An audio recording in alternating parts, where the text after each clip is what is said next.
आज यहाँ इस सत्संग कार्यक्रम में हम सब संतों की वाणी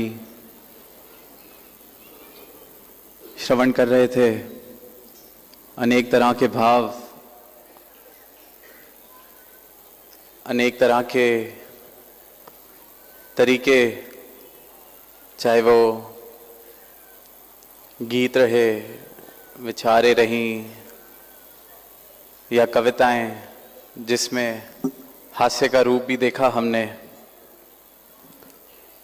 पर संकेत सिर्फ एक ही सत्य की तरफ, एक ही रहमत की तरफ जो पूर्ण सद्गुरु ने हम सबके जीवनों पर की है। एहसास बना रहता है जीवन में, तो फिर भाव चाहे किसी भी रूप से बाहर निकलें, वो भक्तिमय हो जाते हैं। सद्गुरु के चरणों की प्रीत अगर हृदय में बसी हुई है तो श्वास श्वास भक्ति का रूप ले लेता है।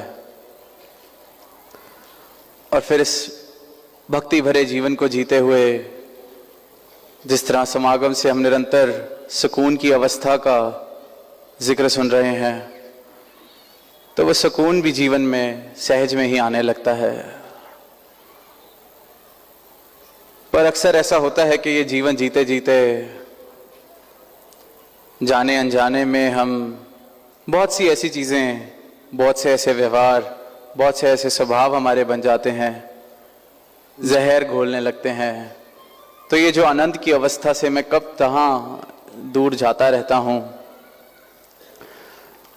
तो चंद दिनों से ऐसे ही एक स्वभाव, ऐसे ही एक व्यवहार, ऐसे ही एक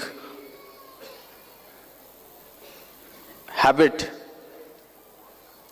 जो दास को लगता है कि सबकी ही फेवरेट है, बिल्कुल दिल के करीब, मनपसंद और घर घर में होती है, उसकी तरफ ध्यान गया दास का, जो करके बहुत ही दिल को खुशी भी मिलती है, रुका ही नहीं जाता। तो ऐसे ही गया ध्यान के ये निंदा सालों साल से, युगों युगों से चेतन संतों ने किया, सद्गुरु ने किया कि ये निंदा चुगली नहीं करनी, ये निंदा के रास्ते पे नहीं जाना। वो कहते आए, हम सुनते आए, वो कहते रहते हैं, हम सुनते रहते हैं, पर फिर भी वो रास्ता छूटता नहीं, फिर भी वो कार्य होना बंद नहीं होता। तो ध्यान इसी बात पर गया कि इतना क्या मजा है इस बात में। तो जब इस तरफ गौर करते हैं, ध्यान देते हैं, तो बड़ा साधारण सा उत्तर कि जब मैं निंदा करता हूँ तो मेरे अहंकार को, मेरी मैं को बहुत ही ज़्यादा बड़ा महसूस होता है। मुझे इस तरह लगता है कि मैं कोई ऊंचा हो गया किसी की निंदा करके, क्योंकि इस श्रेणी में मैं उससे बेहतर हूँ। और बस यही सिलसिला इस रूप में चलता रहता है कि खुद को श्रेष्ठ महसूस करने के लिए मैं ऐसे सहज में निंदा करता रहता हूँ। और मुझे इस बात का एहसास भी नहीं होता कि ये करते वक्त मैं अहंकार में इतना लीन होना शुरू हो गया कि कब इस निरंकार से, कब सद्गुरु के चरणों से मेरी दूरी बन जाती है, मुझे इस बात का एहसास होना बिल्कुल बंद। तो जो मेरे अहंकार के लिए मिठास है ये निंदा, वो मेरी भक्ति के लिए जहर है। और ये इतनी मीठी है जो पदार्थ निंदा, ये हम करते ही जाते हैं और बिल्कुल इस बात से बेखबर कि असल रूप में तो खुद ही खुशी खुशी जहर पी रहे हैं। ये छोटी होती है तो मैं तो बड़ा हो गया। घर पे बैठे हैं तो घर वालों की निंदा, फिर जब घर में, मोहल्ले में, आस पड़ोस में लगा कि अब सबकी निंदा करके हम सबसे ऊंचे हो चुके हैं, तो अब थोड़ा लेवल बढ़ाने की जरूरत है। जितने मेरे आसपास हैं इनसे तो मैं ऊपर हो ही चुका हूँ, तो फिर मैं संतों महापुरुषों की निंदा में चला जाता हूँ। फिर लगता है अब इनसे भी खुद को ऊपर महसूस कर पा रहा हूँ, तो फिर लगता है जो ज़्यादा सेवा करते हैं, जिनको कोई सेवा मिली हुई है, जो कुछ कर रहे हैं, तो उनको ज़रा बताया जाए कि कैसे चीज़ें बेहतर हो सकती हैं। फिर मैं ज़रा उनकी निंदा, और ऐसे ही ऐसे ये सीढ़ी में चढ़ता जाता हूँ, क्योंकि कब तक एक ही इंसान से लड़ाई लड़ूंगा। उससे तो मैं जीत गया निंदा करके उसकी अपने दिल में। तो पहुँचते पहुँचते फिर एक ऐसी अवस्था भी पहुँच जाती है कि अब दुनिया की भी निंदा कर ली, परिवार की भी निंदा कर ली, आस पड़ोस की निंदा हो गई, संतों महापुरुषों की निंदा हो गई, सेवादारों की हो गई, अधिकारी की हो गई। अब शेष कौन रह गया?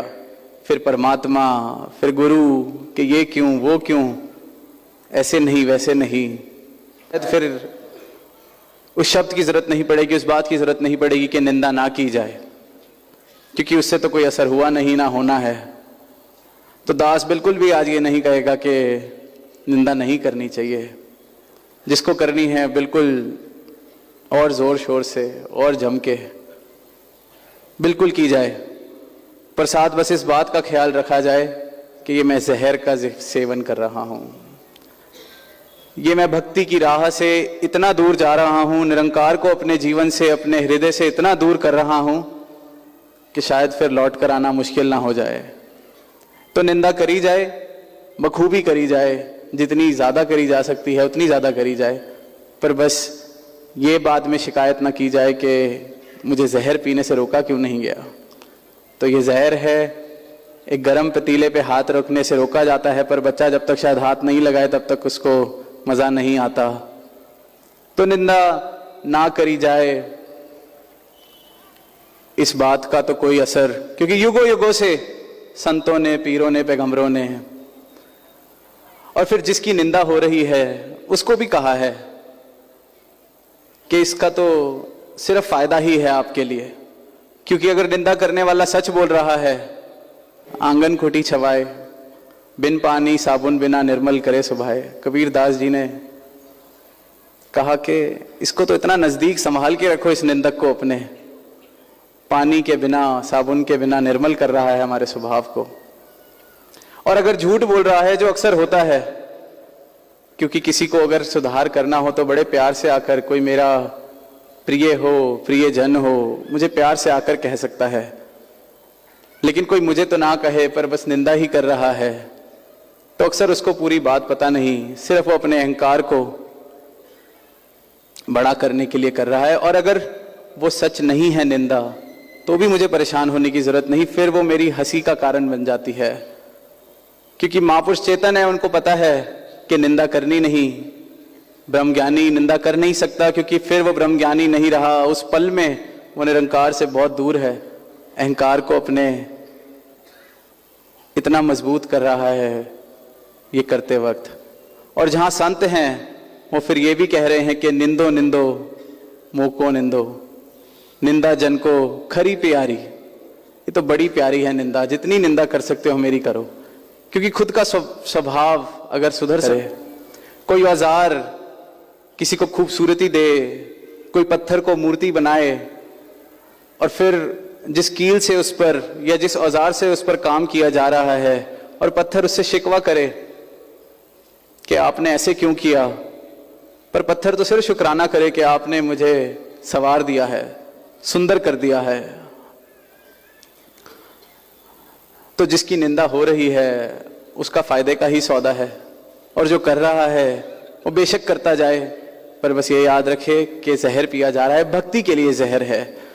और कोई कहता है कि भक्ति से, आनंद से कुछ लेना देना ही नहीं, सुकून से, निरंकार से कुछ लेना देना ही नहीं, फिर उसको दास ये कहना चाहेगा कि अगर अहंकार ही करना है तो इससे अच्छा तो कुछ करके, कुछ हासिल करके, कोई काम करके उसका कर लिया जाए।